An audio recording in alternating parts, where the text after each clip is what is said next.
Everyone, this is me साविया है और मैं आपके लिए लेकर आई हूँ एक और रीडिंग जो कि होगी उन लोगों के लिए जो राइट नाउ एक कनेक्शन में है और जानना चाह रहे हैं कि क्या आपका पर्सन आपको कभी भी कमिटमेंट देगा, क्या वो कभी भी आपसे शादी करेगा, क्या वो कभी भी इस रिश्ते को लेकर सीरियस होंगे या नहीं। तो ये रीडिंग डेफिनेटली आपके लिए है। रीडिंग शुरू करने से पहले रिमाइंड करवा दूं कि ये एक जनरल रीडिंग है और अगर आपको पर्सनलाइज रीडिंग लेनी है तो रीच आउट कर सकते हो। So focus on the person जिसके बारे में भी आप ये रीडिंग जानना चाह रहे हो। क्या वो आपको कमिटमेंट देंगे, क्या वो कभी भी सीरियस होंगे। Let's see. क्या आपका पर्सन कभी भी आपको कमिटमेंट देगा, हाँ या ना। क्या वो कभी भी इस रिश्ते को ऑन करेंगे, आपके साथ रिश्ता आगे ले जाने की बात करेंगे या नहीं। Let's see. एक कार्ड जो नीचे गिरा है, लेट्स टेक दैट आउट कि क्या आपका पर्सन कभी भी आपको कमिटमेंट देगा, हाँ या ना। Twin flame recognition. आप में से मेजॉरिटी लोगों के लिए ये पर्सन आपका ट्विन फ्लेम है और ये जो रिकग्निशन है, इस कनेक्शन की जो वर्थ है, वैल्यू है, जो अंडरस्टैंडिंग है, अवेकनिंग है, वो मुझे लगता है कि इस इंसान को थोड़ा टाइम बाद आएगी। अगर आप ऑलरेडी काफ़ी टाइम से एक दूसरे के साथ हो, मुझे लगता है कि स्टिल इस पर्सन को अभी और टाइम लगेगा क्योंकि इट्स मोर लाइक एक ग्रेजुअल प्रोसेस है, एक स्लो मूविंग एनर्जी है इस रिश्ते को लेकर। जो उनको अंडरस्टैंडिंग आएगी उनकी फीलिंग्स को लेकर, उनकी इस रिलेशनशिप को लेकर आपके साथ। स्लो बट श्योरली मुझे लगता है कि वो इस कनेक्शन को अंडरस्टैंड करेंगे। मेजॉरिटी लोगों के लिए यस, जो प्यार, जो मोहब्बत वो आपसे करते हैं, जिस तरह का रिलेशनशिप वो आपके साथ फील करते हैं, दे विल स्टार्ट फीलिंग कि this is true love. Right now मुझे नहीं लगता कि उसको वो अंडरस्टैंडिंग है आपके पर्सन को। तो कहीं ना कहीं इस वजह से भी हो सकता है कि वो कमिटमेंट नहीं दे रहे। उनको लगता है कि ये कैजुअल लव है या कैजुअल रिलेशनशिप है। तो स्लो प्रोसेस रहेगा लेकिन डेफिनेटली मुझे लग रहा है कि आपका जो पर्सन है वो इस रिश्ते को लेकर ओपन अप होगा, एक्सेप्ट करेगा, अपनी फीलिंग्स को उनसे भागने की कोशिश नहीं करेगा। तो कहीं ना कहीं ये realization over the period of time आएगी आपके पर्सन को। तो ऐसा नहीं है कि अभी राइट अवे ये पर्सन आपको कमिटमेंट देने के लिए तैयार हो जाएगा। थोड़ा स्लो रहेगा प्रोसेस लेकिन डेफिनेटली मुझे लग रहा है कि ग्रेजुअली ये पर्सन रेडी होगा अपने फीलिंग्स को एक्सेप्ट करने के लिए। एक और चीज़ जो मुझे लग रही है आपके रिश्ते को लेकर, again it's a confirmation, S of pentacles, कि यस वो आपको कमिटमेंट देंगे लेकिन इनकी लाइफ में एक जो चीज़ मुझे लग रही है वो ये है। Wow, you have two cards, two aces, ace of cups, ace of coins और सिक्स ऑफ कॉइन्स और द डेविल। आप में से कुछ लोगों के लिए मुझे लगता है कि आपके पर्सन जो है वो कहीं ना कहीं दूसरे लोगों की वजह से मैनिपुलेटेड हो जाते हैं। लोगों की बातों में आकर लोग क्या कहेंगे क्या नहीं कहेंगे, इस तरह की चीज़ें उनको बहुत ज़्यादा मैटर करती हैं, जिसकी वजह से भी कहीं ना कहीं वो इस रिश्ते को लेकर उस तरह से स्टेप्स नहीं ले पाते हैं जैसा कि शायद उनका दिल करता है, जैसा कि शायद उनको लगता है कि उनको ये रिश्ते को प्रायोरिटाइज करना चाहिए या इस रिश्ते को एक्सेप्ट करना चाहिए अपने एंड से एटलीस्ट। तो मुझे लगता है कि ऐसी चीज़ें भी आपके रिश्ते को थोड़ा डिले करती हैं क्योंकि आपके पर्सन हो सकता है कि इस सिचुएशन में रहते हुए अपनी फीलिंग्स को, अपनी ट्रू इंटेंशंस को शेयर नहीं करना चाहते कि क्योंकि उनको लगता है कि लोग कुछ बात करेंगे आप दोनों के रिश्ते को लेकर। व्हाई इज दैट सो मुझे नहीं पता। हो सकता है कि आप में से कुछ लोग ऐसे सिचुएशन में हो जहाँ पर आप पहले once you have been married before, या ये पर्सन हो सकता है they have been married before. तो कुछ ऐसा हो सकता है कि जिनकी वजह से इनको थोड़ा खौफ रहता है कि अगर मैं अभी रिश्ते की बात करूँगा ये ना हो कि लोग इस चीज़ को ऐसे समझें कि जैसे पहले भी इसको प्यार हुआ था तो फिर ये वही हरकत करेगा, या कुछ इस तरह से हो सकता है। I am just giving an example, लेकिन कोई और रीज़न भी हो सकता है। तो कहीं ना कहीं इनको फियर है कि शायद जो मैं डिसीजन बनाना चाह रहा हूँ वो शायद सही नहीं हो, इसलिए वो थोड़ा टाइम लेना चाह रहे हैं अपने डिसीजन को लेकर, अपनी फीलिंग्स को लेकर, अपने इमोशंस को लेकर। They don't want to rush into anything.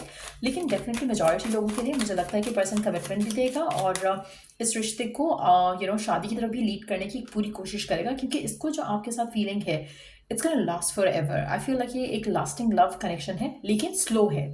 सो छोटे छोटे स्टेप्स शायद आपके पर्सन लेंगे आपकी तरफ लेकिन वो मीनिंगफुल होंगे, वो स्टेबल होंगे।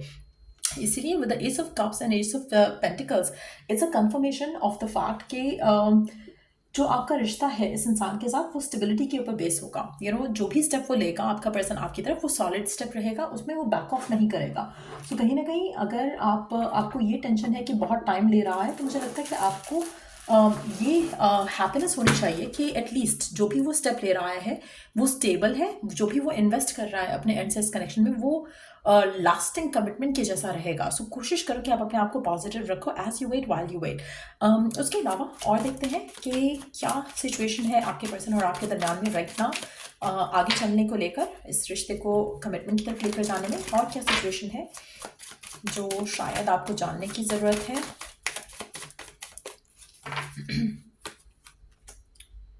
द डेवल के ऊपर द डेवल की एनर्जी। आप में से कुछ लोगों के लिए मुझे लगता है कि आपके person over the period of time आपको लेकर बहुत ज़्यादा पोजेसिव होने वाले हैं, बहुत ज़्यादा हो सकता है कि पर्सन जो है वो बहुत ज़्यादा उस तरह से है जैसे होता है ना ऑब्सेसिव लवर।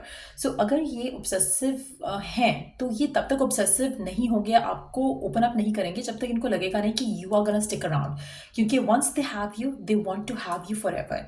तो इसीलिए वो एक जो कन्फर्मेशन है फ्रॉम विदिन वो उनको चाहिए। Once they have that confirmation तो इनका जो कनेक्शन है आपके साथ वो बहुत हद तक बैलेंस रहेगा। आप में से मेजॉरिटी लोग खुद भी हो सकता है कि बहुत पॉजेसिव और बहुत ज़्यादा इनटू द कनेक्शन हो, लेकिन ये पर्सन थोड़ा टाइम लेगा खुलने के लिए, इस कनेक्शन को लेकर एक्सप्रेसिव होने के लिए, कन्फेशन करने के लिए। लेकिन once they have done that उसके बाद आपका रिलेशनशिप इस इंसान के साथ बहुत ज़्यादा फ्रूटफुल रहने वाला है। आप में से मेजॉरिटी लोगों के लिए आपका रिश्ता इस इंसान के साथ बहुत ज़्यादा हैप्पीनेस से भरा रहेगा। थोड़े डिफ़िकल्ट टाइम्स हैं जो राइट नाउ जिससे आप करंटली डील कर रहे हो इस इंसान को लेकर, लेकिन वो भी इसलिए क्योंकि ये इस कनेक्शन को लेकर जो अवेयरनेस है उनको, जो एक फीलिंग को एक्सेप्ट करने का जो मसला है वो उसमें उनको थोड़ा टाइम लग रहा है। उसमें इनके पास्ट के रीजंस हो सकते हैं, but yes slowly and surely person open up करेगा और आपके साथ जो रिश्ता है, आपके साथ जो कनेक्शन है उसकी तरफ सॉलिड स्टेप्स लेना शुरू करेगा। आप ऐसे कुछ लोगों के लिए अगर आपको पेशेंस होने में थोड़ा मसला है, पेशेंस रखने में थोड़ा मसला है, एक चीज़ मैं कंफर्म कर सकती हूँ कि with the night of pentacles ये पर्सन रिलायबल है। ये पर्सन एस ऑफ पेंटिकल्स के साथ भी रिलायबल है। लव डेफिनेटली है, म्यूचुअल अंडरस्टैंडिंग केयर डेफिनेटली है। थोड़ा पेशेंस आपको रखना पड़ेगा। जहाँ पर आपको फेथ लूज हो जाता है ये सोचते हुए कि शायद ये कमिटमेंट नहीं करेगा या टाइम वेस्ट कर देगा आपका, वहाँ पर आपने अपने नेगेटिव थॉट्स एंड बिलीव्स को कंट्रोल करने की कोशिश करनी है। लेट्स सी कि आपके लिए ओरेकल मैसेज क्या है करंट सिचुएशन को रखते हुए सामने।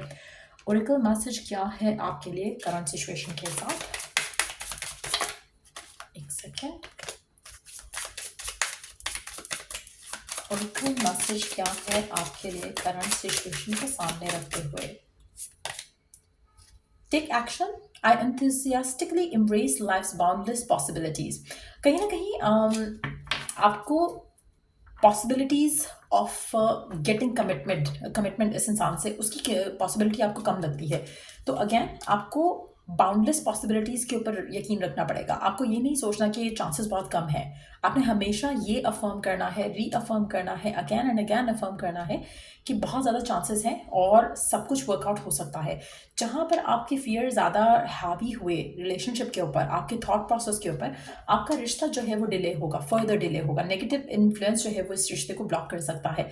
यही अटैचमेंट, यही ऑब्सेशन आप अगर पॉजिटिव थॉट्स के साथ आगे लेकर चलोगे तो आपका रिलेशनशिप स्ट्रेंथन अप होगा, जल्दी चीज़ें मैनिफेस्ट होंगी। यही अगर आप अपना एटीट्यूड, यही ऑब्सेसिव बिहेवियर नेगेटिवली लगाओगे इस कनेक्शन के ऊपर तो चीज़ें और फर्दर डिलेड हो जाएंगी। सो कोशिश करो कि keep yourself positive as you wait while you wait. So या ये थी रीडिंग आप लोगों की। अगर आपको इस रीडिंग से हेल्प मिला है, गाइडेंस मिली है तो लाइक शेयर सब्सक्राइब जरूर करो till I do the next read.